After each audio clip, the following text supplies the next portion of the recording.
Hello ladies and gentlemen, Willie here. The story of World of Warcraft has often been a little divergent from where it all first started. Initially, WoW was an adaptation of the RTS onto the big screen as an MMO, which had all of its own stories, established characters, plots to unfold once again from Warcraft 1, 2, 3 and their various expansion packs.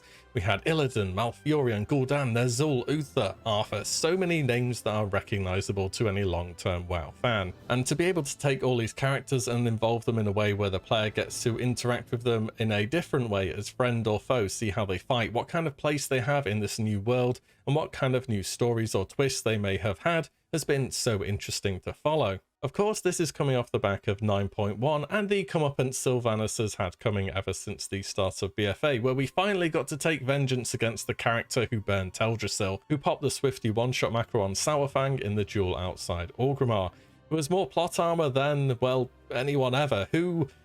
wait, no, sorry, I'm reading from the wrong script. In fact, we were left on another cliffhanger. And the cliff must have started eroding by now. We've been hanging on for so long. The theme of having a narrative centered solely around one character, with the ever dreadful sense of the next cutscene ending with them landing a stun on a player, shouting enough while they A, vaguely allude to their next evil narrative before supermaning off into the sky, or B, tell the player they cannot possibly win and they totally could have got them then and there, but they just remembered that they left the oven on and have to go turn it off or something. I know there is more story to come in Shadowlands still. We are only at 9.1. It's just, this was the big turning point that had been in anticipation for so long, just to be left again with more questions after the, I've lost track of how many times. It was just dissatisfying, I suppose. Again, it's early in the expansion. I didn't expect Blizzard to lop off their Golden Girl's head then and there, but man, this was not well received. You look at the brief cinematic Garrosh got in comparison, and I'm not honestly sure why they put so much emphasis on bringing him back during the launch of Shadowlands, only to have him disenchant himself in the space of 30 seconds, but at least he stuck to his guns till, well, past his end really, and the players cheered for the probable final time that they'll see this character. He went out as he lived, and at least his character can't be changed any further. That is a win these days. World of Warcraft, though, once upon a time, didn't even have a story at all. Go on, tell me what the story was in Classic. The intro went so far as, hey, you picked X race, they are part of Y faction, you're a proud, wise, clever, resourceful, delete as appropriate race, you're needed to serve your faction, go protect your homeland and GLHF, and on your merry way you went. Sure, there are quest series here and there that sparked a little story within the game, like Tier 0.5, you had the Lincoln series Nungoro Crater, of Love and Family with Tyrion up to In Dreams, the Onyxia achievements which were different for each faction, but there was no big overarching storyline to the whole thing. How on earth did people work out in vanilla after they get into Molten Core, take down Luciferon and Magmadar, there was a rune of warding on the floor, and to get the douse you needed to have found some random water elemental in the middle of nowhere in a zone that was practically abandoned for the purpose of questing, become friends with them, do their own quest series, and all of that to get one douse per player before Eternal Quintessence were added, and you needed 7 for a full clear, and this was just to get up to Ragnaros, the first major end raid boss. And this is not really explained anywhere in the game at all. Classic was all about new patch, hey, there's a new threat to go and deal with. We had Rag, Nefarian, ZG, AQ40, and finally Nax. It was very different times. And in TBC, things changed a little bit. The trio of Kel'Thas, Illidan, and Vash buddying up, and there's more plausible story overall that your character follows through, though it's largely done through raid content and cinematics, more so than cutscenes as the player progresses through questing in the world. There is a lot happening in the world too, which is brought to life through the likes of attunements, and a little more direction and cohesion in questing and the general quest lines throughout the world. Apart from the raids though, there is still quite a lot left to the imagination, I would say. Enter Wrath of the Lich King. You probably know what I'm going to say here, because this was the point where things changed quite a bit. And I know people really fawn over this expansion, but it brought in one of those huge characters in terms of lore, one that was to be a centerpiece for the entire expansion. Box art, Arthas, pre-patch, Scourge event, Naxxramas revamped, can't wait to do that in Classic again. ICC in the game from day one as a visual point of contention, though of course not raidable from day one. We had the cinematics on Zuldrak and Draktheron Keep, following along Drakuru and his rise to power. The Wrathgate cinematic, we had patch 3.2, which is an entire raid tier to train the heroes of Azeroth to be able to be capable of assaulting ICC.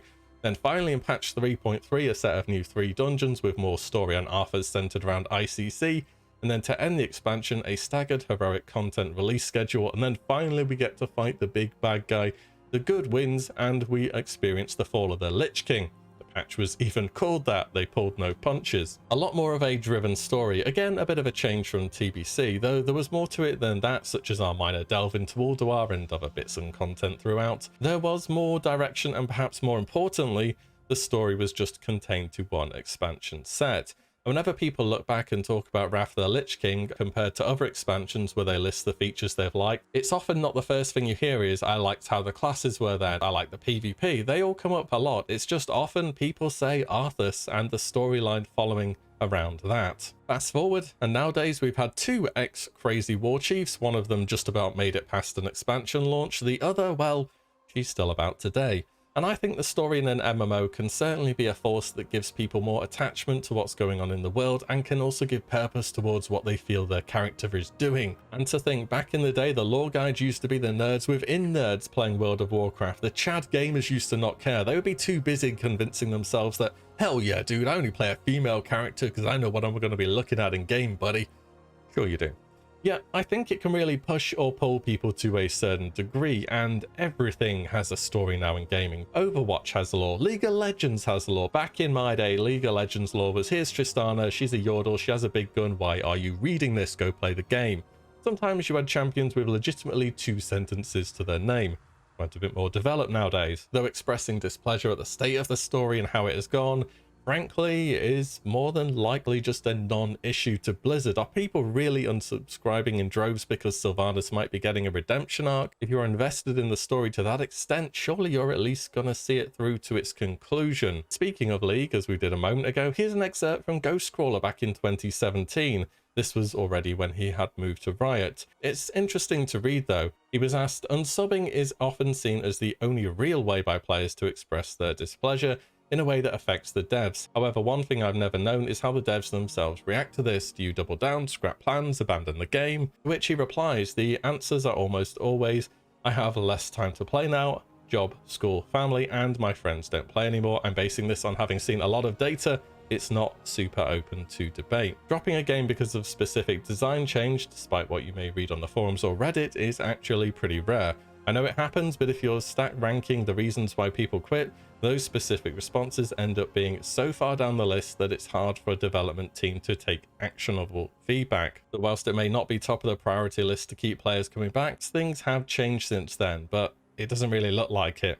The story of the game is something that literally every single player will experience to a certain degree. It fully permeates the environment and, in my opinion, should be something that's given importance, because a convoluted, incomplete narrative can push you away, whilst a compelling and engaging one can very much be the reason you come back. Of course, this is all totally subjective. There may be Sylvie superfans out there waiting for her to be war chief again in 6 months' time, but if popular sentiment following the latest cinematics is anything to go by, then I wouldn't really say so. In any event, the story has definitely taken new turns since Blizzard have run out of the established lore from the earlier game series, and they're having to take new strides and try and engage the characters in new and interesting ways, whilst still bringing back some ones from the past, which they've always historically done. We'll see what 9.2 and 9.3 has to hold for the future.